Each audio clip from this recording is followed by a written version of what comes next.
ജീവിച്ചാൽ ക്രിസ്തുവിനായി, പ്രവർത്തിച്ചാൽ ക്രിസ്തുവിനായി, മരിച്ചാൽ ക്രിസ്തുവിനായി.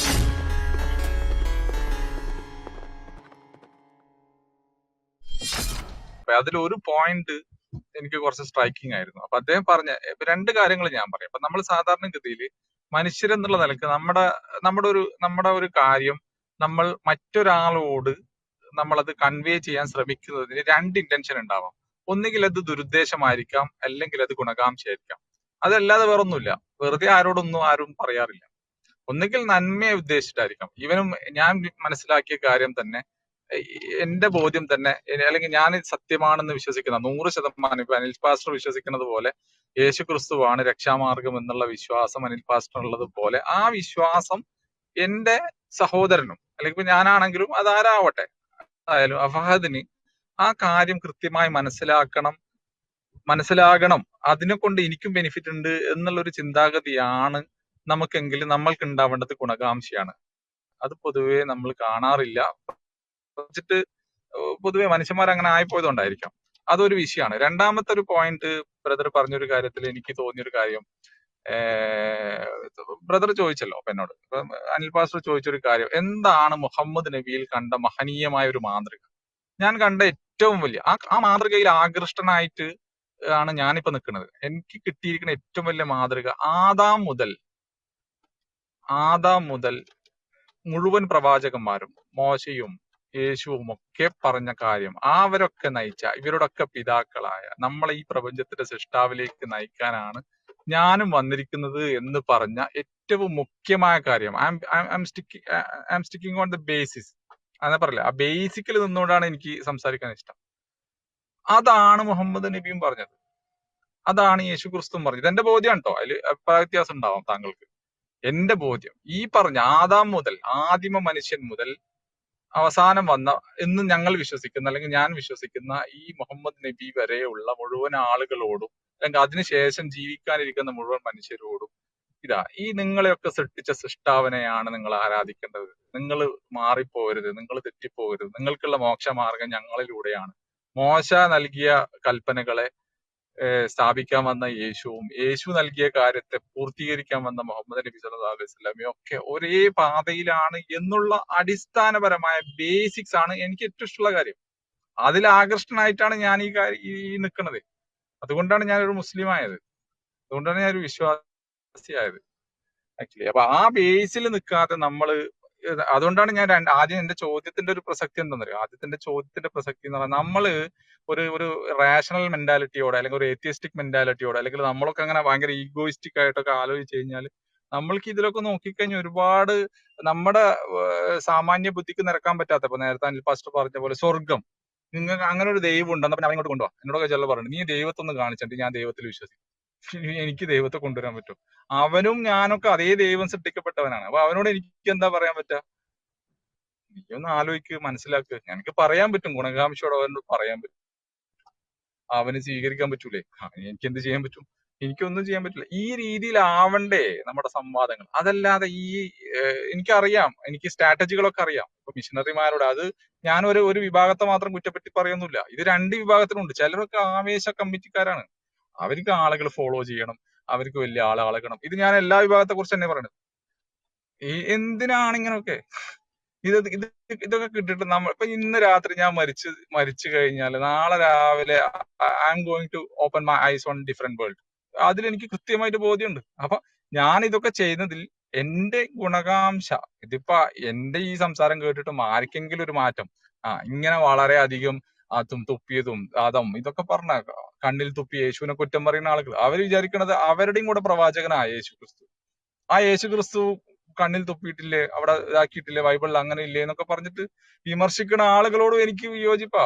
അതേപോലെ തന്നെ അതിനുശേഷം വന്ന മുഹമ്മദ് നബിയെ വിമർശിക്കുന്നവരോടും എനിക്ക് വിയോജിപ്പാണ്. ഇതൊന്നും മനസ്സിലാക്കാതെ ഇവര് വല്ലാതെ ഒരുമാതിരി, ചിലപ്പോ ചിലർക്കൊക്കെ ഭൗതിക ലാഭങ്ങളൊക്കെ ഉണ്ടാവാം, ചിലപ്പോ ഇവിടെ ഇരിക്കുന്ന പലർക്കും ഉണ്ടാവാം, അതേപോലെ അപ്പുറത്തിരിക്കുന്നവർക്കും ഉണ്ടാവാം ഭൗതിക ലാഭങ്ങളൊക്കെ ഉണ്ടാവാം. അവർക്ക് കുറെ ഫോളോവേഴ്സിനെ കിട്ടാം, അവർക്ക് യൂട്യൂബിൽ നല്ല വ്യൂസ് ഉണ്ടാവാം. ഇതിന്നൊക്കെ മാറിയിട്ട് നമ്മളൊരു മനുഷ്യൻ എന്നുള്ള നിലക്ക് നമ്മുടെ സഹോദരനോട് ഒരു നല്ല കാര്യം പറയാൻ അതിനുണ്ടാവേണ്ട അടിസ്ഥാന ബേസിക്സ് എന്താണ്? ഗുണകാംക്ഷയാണ്. അതായത് ഞാൻ നേരത്തെ പറഞ്ഞു, ഒന്നുകിൽ ഗുണകാംക്ഷ ഉണ്ടാവണം, അല്ലെങ്കിൽ പിന്നെ അവനോട് വെറുപ്പാണ് ഉണ്ടാവേണ്ടത്. അവൻ എങ്ങനെങ്കിലും വഴിവെച്ച് പോട്ടെ എന്ന് വെച്ചാൽ അവന് ദുരിതോപദേശം കൊടുക്കണം.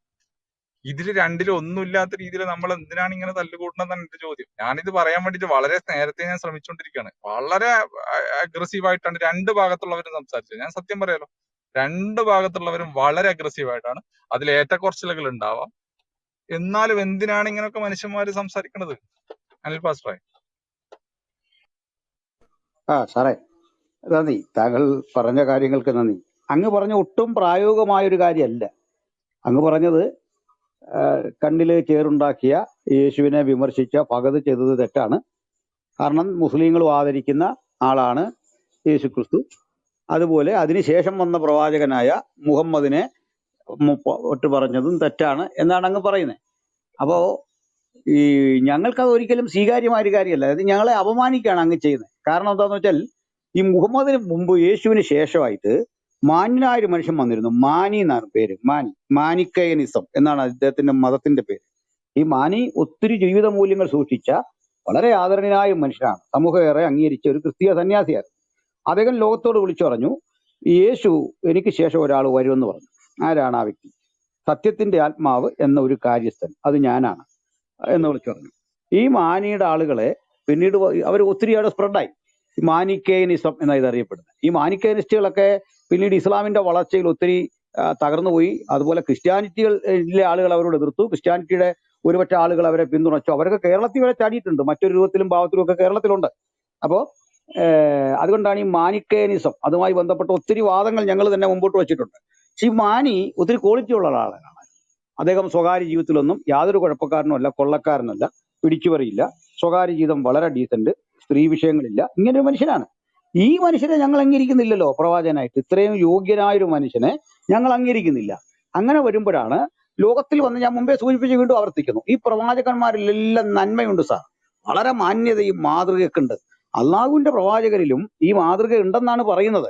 പക്ഷെ ഞാനിത് 100 വട്ടം ചോദിച്ചു, അതെന്താണ് ആ മാതൃക? ഞാനല്ല, അല്ലയ്യപ്പനും ഇത് തന്നെ ചോദിക്കുന്നു, ഇവിടെ വരുന്ന ഓരോരുത്തരും ചോദിക്കുന്നു, എന്താണ് ഈ മാതൃക? അങ്ങ് പറയുന്നു അതില് എന്താ ഗുണീകരണത്തിന് വേണ്ട, ഗുണകാംക്ഷയ്ക്ക് വേണ്ട കാര്യങ്ങളുണ്ടെങ്കിൽ ഞങ്ങളോട് പറയൂ, ഞങ്ങളത് ഇവിടെ വെച്ച് തന്നെ നമുക്ക് സമരസപ്പെട്ടു പോകാമല്ലോ. ഞാൻ നോക്കിയിട്ട് ഇങ്ങനെ ലോകത്തിലെ മനുഷ്യരെ എടുത്താൽ അവരിലെല്ലാം ഉണ്ട് മര്യാദയും മൂല്യവും ഒക്കെ.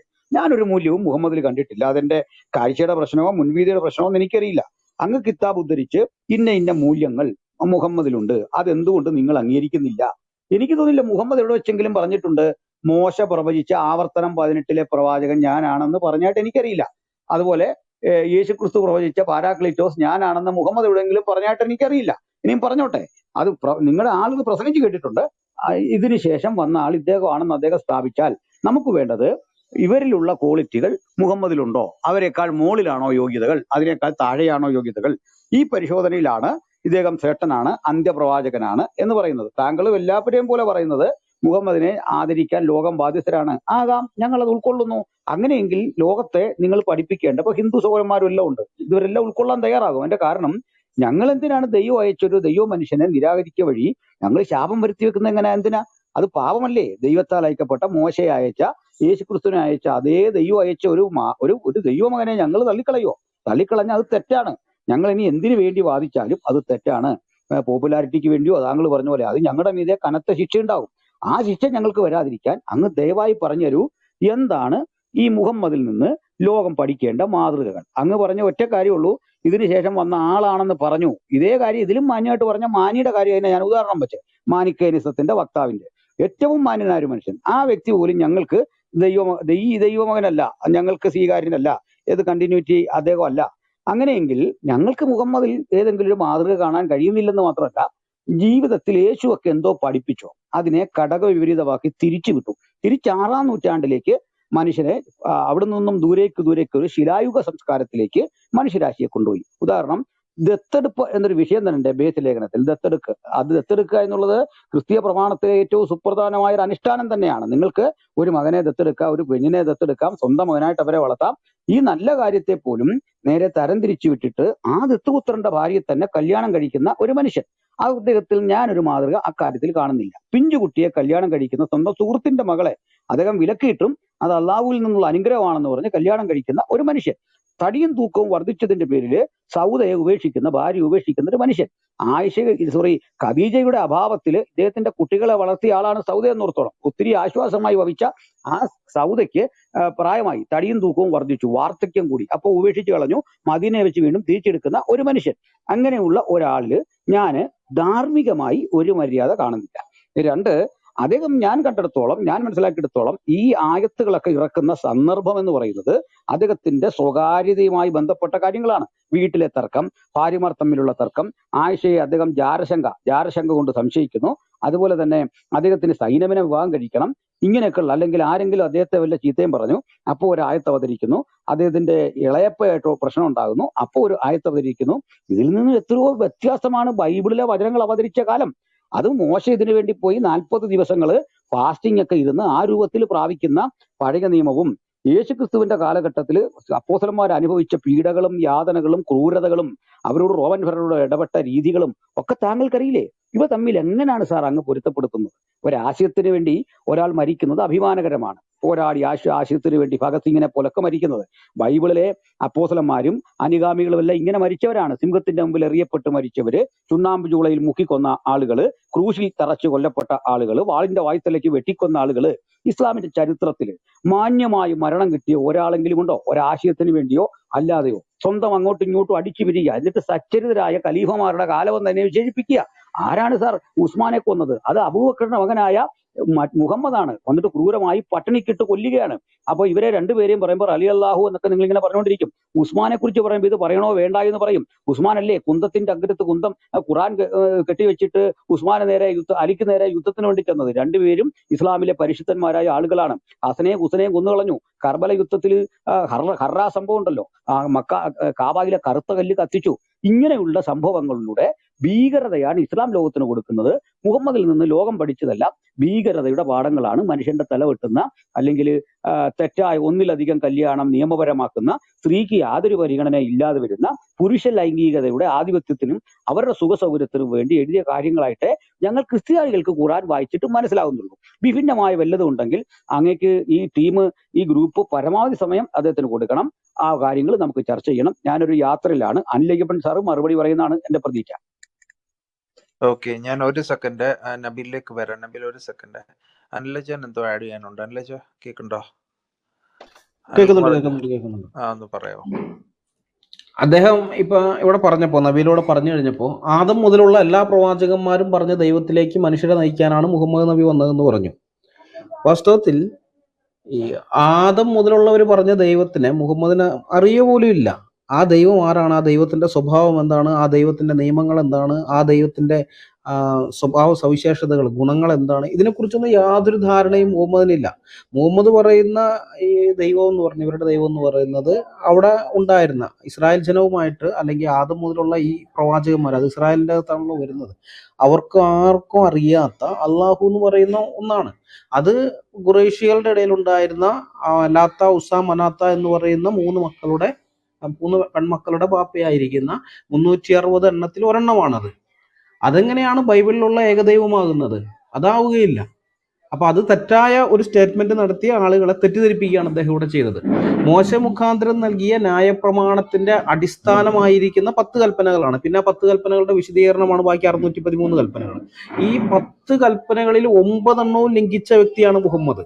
10 കൽപ്പന കൊടുത്തിട്ട് അതിൽ 9 എണ്ണവും, ആ ഒരെണ്ണം ലംഘിക്കാതിരുന്ന ഒരെണ്ണം എന്ന് പറയുന്നത് നിന്റെ അപ്പനെയും അമ്മയെയും ബഹുമാനിക്കുക എന്ന് പറഞ്ഞ കൽപ്പനയുണ്ട്. അദ്ദേഹം ജനിക്കുന്നതിന് മുമ്പ് അപ്പം മരിച്ചു, വലുതാവുന്നതിന് മുമ്പ് അമ്മയും മരിച്ചതുകൊണ്ട് അത് ആ കൽപ്പനയുടെ കാര്യത്തിൽ മാത്രം നമുക്ക് പറയാൻ പറ്റുകയില്ല. അദ്ദേഹം ഇനി ഉമ്മയുടെ വാക്കനുസരിക്കാതെ എന്തെങ്കിലും പ്രവർത്തിച്ചൊന്നും നമുക്കറിയില്ല. പക്ഷെ എന്തായാലും അതൊഴികെ ബാക്കി 9 എണ്ണം അദ്ദേഹം ലംഘിച്ചിട്ടുണ്ട്. അപ്പൊ ഇനി അത് കഴിഞ്ഞ് ഈ 10 കൽപ്പനകളുടെ വിശദീകരണമായിരിക്കുന്ന 613 കൽപ്പനകൾ എടുത്താൽ അതിൽ ഭൂരിഭാഗവും അദ്ദേഹം ലംഘിച്ചിട്ടുണ്ട്. എവിഡൻസ് കൊടുക്കണമെന്നുണ്ടെങ്കിൽ സമയം കുറെ പോകും. ഞാൻ ഓരോന്ന് എണ്ണി പറയേണ്ടി വരും. ന്യായപ്രമാണത്തില് ഇതെന്ന് വെച്ച് കഴിഞ്ഞാൽ ഇത് കടൽ പോലെ കിടക്കുന്ന ഒരു സംഭവമാണെന്ന്. അത് നമ്മൾ ഓരോന്ന് എടുത്ത് പറയാൻ നിന്ന് കഴിഞ്ഞാൽ സമയം കുറെ ഇതായിട്ട് പോകും. ഇപ്പൊ ഒന്നാമത്തെ നിയമം എന്ന് പറയുന്നത് തന്നെ, അടിമ വീടായ മിസ്രയീം ദേശത്ത് നിന്ന് നിന്നെ കൊണ്ടുവന്ന യഹോവയായ ഞാൻ നിന്റെ ദൈവമാകുന്നു, ഞാനല്ലാതെ അന്യദൈവങ്ങൾ നിനക്ക് ഉണ്ടാകരുന്നുള്ളതാണ്. അപ്പൊ ഇതാണ് ഒന്നാമത്തെ കൽപ്പന എന്ന് പറയുന്നത്. ഇവിടെ മുഹമ്മദിനെ കുറിച്ച് എഴുതിയിരിക്കുന്ന ആ ഏതൊക്കെ ഇസ്ലാമിക ഗ്രന്ഥങ്ങൾ ഏതൊക്കെ എടുത്തു നോക്കി അതിൻ്റെ അകത്ത് യഹോവ എന്നുള്ള നാമം കാണുകയേ ഇല്ല. വളരെ വ്യക്തമായിട്ട് ദൈവം പറയുകയാണ്, യഹോവയായ ഞാൻ നിന്റെ ദൈവമാകുന്നു, ഞാനല്ലാതെ അന്യ ദൈവങ്ങൾ നിനക്കുണ്ടാകരുത്. അപ്പൊ യഹോവയായ ദൈവം മാത്രമായിരിക്കണം ഉണ്ടാകേണ്ടത്, അന്യ ദൈവങ്ങളെ ഇതാകാൻ പാടില്ല, ആരാധിക്കാൻ പാടില്ല എന്ന് വ്യക്തമായിട്ട് ദൈവം പറഞ്ഞിരിക്കുകയെ ഇവിടെ ഈ യഹോവ എന്നുള്ള നാമത്തിന് വളരെ പ്രാധാന്യമുണ്ട്. മോശെ പുറപ്പാട് പുസ്തകം 3:13-14 വാക്യങ്ങളിൽ ദൈവത്തോട് ചോദിക്കുന്നുണ്ട്, നീ എന്നെ ഇസ്രായേൽ ജനത്തിന് അടുക്കിലേക്ക് അയക്കുമ്പോൾ ഞാൻ അവിടെ ചെന്ന് കഴിഞ്ഞാൽ അവരെന്നോട് ചോദിക്കും, നീ എന്തിന്റെ ഇതിലാണ് നീ ഇത് നിന്നെ അയച്ചെന്ന് പറയുന്ന ദൈവം ആരാണെന്ന് എന്നോട് ചോദിച്ചാൽ, അവന്റെ നാമം എന്തെന്ന് അവരെന്നോട് ചോദിച്ചാൽ ഞാൻ എന്ത് പറയണം എന്ന് ചോദിക്കുമ്പോൾ ദൈവം പറയുന്നുണ്ട്, ഞാനാകുന്നു എന്നവൻ എന്നെ നിങ്ങളുടെ അടുക്കൽ അയച്ചിരിക്കുന്നു എന്നിങ്ങനെ നീ ഇസ്രായേൽ മക്കളോട് പറയണമെന്ന് കൽപ്പിച്ചു. അപ്പൊ ഇവിടെ ദൈവം പറഞ്ഞിരിക്കുന്ന ഞാൻ ആകുന്നു എന്ന ആ എബ്രായ ആ വാക്കിന്റെ, ഞാൻ ആകുന്നു എന്ന് പറയുന്ന ആ വാക്കിന്റെ എബ്രായ രൂപമായ യഹ്യത്ത് എന്ന് പറയുന്നതാണ്. അപ്പൊ യഹ്യത്ത് എന്ന പദത്തിൽ നിന്ന് ഉത്ഭവിച്ചതാണ് യഹോവ എന്ന് പറയുന്ന നാമം. പിന്നെ ഇത് പലയിടത്തും പിന്നെ കൃത്യമായിട്ട് ആ നാമം ഇവിടെ യഹോവ എന്നല്ല പറയുന്നത്, ഞാനാകുന്നു. എന്നാൽ പിന്നെ പലയിടത്തും ആ നാമം അങ്ങനെ തന്നെ ദൈവം പറയുന്നുമുണ്ട്. തലമുറയായിട്ട് നിലനിൽക്കുന്ന ഒരു നാമമാണ്, മാറ്റമില്ലാത്ത നാമമാണ്, അതിശയമുള്ള നാമമാണ്. യെശയ്യാവ് 42:8 ഞാൻ യഹോവ, അത് തന്നെ എൻ്റെ നാമം എന്നൊക്കെ നമ്മൾ വായിക്കുന്നുണ്ട്. അപ്പൊ ഈ ദൈവത്തിന്റെ ഇങ്ങനെ ഒരു ദൈവത്തെ, യഹോവ എന്നുള്ള ആ ദൈവത്തെ കുറിച്ച് ഒരക്ഷരം പോലും മുഹമ്മദ് പറഞ്ഞിട്ടില്ല. ഒരക്ഷരം പോലും. ആ ദൈവത്തിന്റെ സ്വഭാവത്തെ കുറിച്ച് നമ്മൾ ബൈബിളിൽ നിന്ന് മനസ്സിലാക്കുന്നതായ സ്വഭാവത്തെ കുറിച്ച് അതിനൊക്കെ നേരെ ഘടകവിരുദ്ധമായിട്ടുള്ള കാര്യങ്ങളാണ് മുഹമ്മദ് ദൈവത്തെക്കുറിച്ച് പറഞ്ഞിരിക്കുന്നത്. ആ ദൈവം എന്തൊക്കെ കാര്യങ്ങൾ ചെയ്യരുതെന്ന് പറഞ്ഞിട്ടുണ്ടോ അതിൽ പലതും മുഹമ്മദ് ചെയ്തിട്ടുണ്ട്, എന്തൊക്കെ ചെയ്യണമെന്ന് പറഞ്ഞിട്ടുണ്ടോ അത് പലതും ചെയ്തിട്ടുമില്ല. അങ്ങനെയുള്ള ആ ഒരു വ്യത്യാസം. ഇനി ബാക്കി ഇങ്ങനെ ഓരോന്നോരോ നമുക്കൊരു കാര്യം ചെയ്യാം. ഇത് വേറൊരു വിഷയമായിട്ട് തന്നെ നമുക്കൊരു ചർച്ച വയ്ക്കാം. മുഹമ്മദ് ന്യായ പ്രമാണവും എന്നുള്ള വിഷയത്തിൽ വേറൊരു ഇത് വയ്ക്കുക. താഴെയുള്ള ആൾക്കാർക്ക് വേണ്ടി ഞാൻ പറയുന്നതാണ്, കേൾക്കാൻ താല്പര്യമുള്ളവർക്ക് ഇതിനെക്കുറിച്ച് വ്യത്യാസം അറിയാൻ വേണ്ടിയിട്ട് വന്നു കഴിഞ്ഞാൽ അപ്പോൾ അവിടെ ചെയ്യാം. കാരണം ഇത് വിശാലമായിട്ട് കിടക്കുകയാണ്. 1, 2, 3 ദിവസം കൊണ്ട് തീരുന്നതല്ല. ഓരോ കൽപ്പനകളുടെയും ലംഘനം, മുഹമ്മദ് ലംഘിച്ചതിന്റെ കേസ് വെച്ച് നമ്മൾ നോക്കുമ്പോൾ തന്നെ ഓരോ ദിവസത്തെ ചർച്ചയ്ക്കുള്ള ആ നിലയ്ക്ക് എടുക്കുകയാണ്. അതുകൊണ്ടാണ് ഞാൻ ഇത് പറഞ്ഞത്. അല്ലാതെ എനിക്ക് തെളിവ് തരാൻ ഇത് മടിയുണ്ടായിട്ടുള്ളതല്ല, ഞാൻ തെളിവ് വെച്ച് തന്നെ സംസാരിക്കുന്ന ആളാണ്. അപ്പോൾ പറഞ്ഞു വന്നത്, ഇദ്ദേഹം തെറ്റിദ്ധരിക്കപ്പെട്ടിരിക്കുകയാണ്. ഇദ്ദേഹത്തെ ഞാൻ കുറ്റപ്പെടുത്തുന്നില്ല. കാരണം അദ്ദേഹം ചെറുപ്രായത്തിലെ അദ്ദേഹത്തിന്റെ ഉള്ളിലേക്ക് കിട്ടിയിരിക്കുന്നത് എന്താണ്, ആദം മുതലുള്ള പ്രവാചകന്മാരുടെയൊക്കെ പൂർത്തീകരണമാണ് നമ്മുടെ മുഹമ്മദ് നബി. അവർ പറഞ്ഞ കാര്യം തന്നെയാണ് ഇദ്ദേഹവും ഇതിരിക്കുന്നത്. അപ്പൊ ഇദ്ദേഹം അത് അറിയണമെന്നുണ്ടെങ്കിൽ ബൈബിൾ വായിച്ചു നോക്കണം, എന്നാലേ പറ്റുകയുള്ളൂ. ബൈബിൾ വായിച്ചു നോക്കുമ്പോൾ മനസ്സിലാവും രണ്ടും തമ്മിൽ വ്യത്യാസമുണ്ട്, ഒരു ബന്ധമില്ല. അല്ലാന്നുണ്ടെങ്കിൽ യാദവ് മുതൽ ഈസാന്ന് പറഞ്ഞിരിക്കുന്നത് അതൊന്നും ബൈബിളിലത്തെ ആൾക്കാരല്ല, വേറെ ഏതോ ആണ് എന്ന് അദ്ദേഹം ആ വിധത്തിൽ ചിന്തിക്കേണ്ടി വരും. അങ്ങനെയാണെങ്കിൽ കുഴപ്പമില്ല, അത് വേറൊരു വശമാണ്. പക്ഷെ ബൈബിളിലത്തെ അതേ ദൈവത്തെ തന്നെയാണ് മുഹമ്മദും പ്രഖ്യാപിച്ചത്, ആ ദൈവത്തിന്റെ പ്രവാചകൻ തന്നെയാണെന്ന് പറയുമ്പോഴാണ് ഇത് രണ്ടും തമ്മിൽ താരതമ്യം ചെയ്യേണ്ടി വരുന്നത്. അത് ഏതായാലും കുട്ടിക്കാലത്ത് ഒരിക്കലും അങ്ങനെ താരതമ്യം ചെയ്യാൻ പറ്റുന്നില്ല. കാരണം നമുക്കറിയാം ചെറുപ്രായമാണ്, 3 വയസ്സ് 3.5 വയസ്സൊക്കെ ആകുമ്പോഴേക്കും ഇത് പറഞ്ഞു കൊടുക്കുന്നു, അത് കേട്ട് വിശ്വസിച്ച് വരുന്നു. വലുതായി വരുമ്പോഴേക്കും അത് മനസ്സിലങ്ങ് ഉറച്ചു കിടക്കുന്നു. അപ്പൊ ആ ഉറച്ചു കിടക്കുന്നതിന്റെ വെളിച്ചത്തിലാണ് അദ്ദേഹം ഇപ്പൊ സംസാരിച്ചത്. പക്ഷെ നമ്മളെ സംബന്ധിച്ച് അങ്ങനെയല്ല, നമ്മൾ താരതമ്യ പഠനം നടത്തുകയാണ്.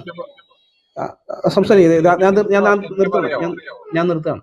അപ്പൊ ഇദ്ദേഹം താരതമ്യ പഠനം നടത്തിയിട്ടില്ലാത്തത് കൊണ്ടാണ് ഈ സ്റ്റേറ്റ്മെന്റ് നടത്തുന്നത്. പക്ഷെ അത് ഇവിടെയുള്ള ആളുകളെ വഴിതെറ്റിച്ച് കളയും, അവരെ വഞ്ചിച്ച് കളയും എന്നുള്ളത് കൊണ്ടാണ് ഞാൻ പറഞ്ഞത്, ബൈബിളിൽ പറഞ്ഞിരിക്കുന്ന പ്രവാചകന്മാരുമായിട്ടോ ബൈബിളിൽ പറഞ്ഞിരിക്കുന്ന ദൈവവുമായിട്ടോ യാതൊരു ബന്ധവും മുഹമ്മദിനില്ല. മുഹമ്മദ് ഒരു സ്വയം പ്രഖ്യാപിത പ്രവാചകനാണ്. മുഹമ്മദിന്റെ പ്രവാചകത്വത്തിന് യാതൊരുവിധമായ തെളിവും അദ്ദേഹത്തിന് നൽകാൻ കഴിഞ്ഞിട്ടില്ല. അദ്ദേഹം പറഞ്ഞ അള്ളാഹു എന്ന് പറയുന്ന ദൈവത്തിന് സാധിച്ചിട്ടില്ല. മുഹമ്മദിന് മുമ്പ് അള്ളാഹു എന്ന് പറയുന്ന ഒരു ദൈവത്തെ അറേബ്യക്ക് പുറത്തുള്ള ഒരാൾക്കും പരിചയവും ഉണ്ടായിരുന്നില്ല.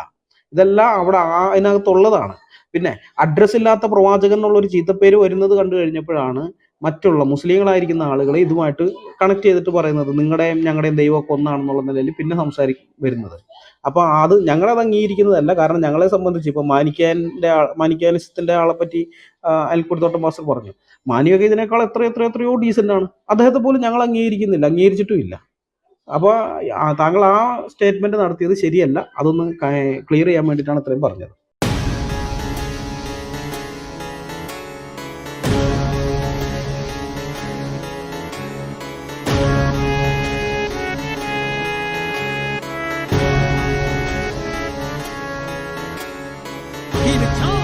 ക്രിസ്തുവിനായി പ്രവർത്തിച്ചാൽ ക്രിസ്തുവിനായി, മരിച്ചാൽ ക്രിസ്തുവിനായി.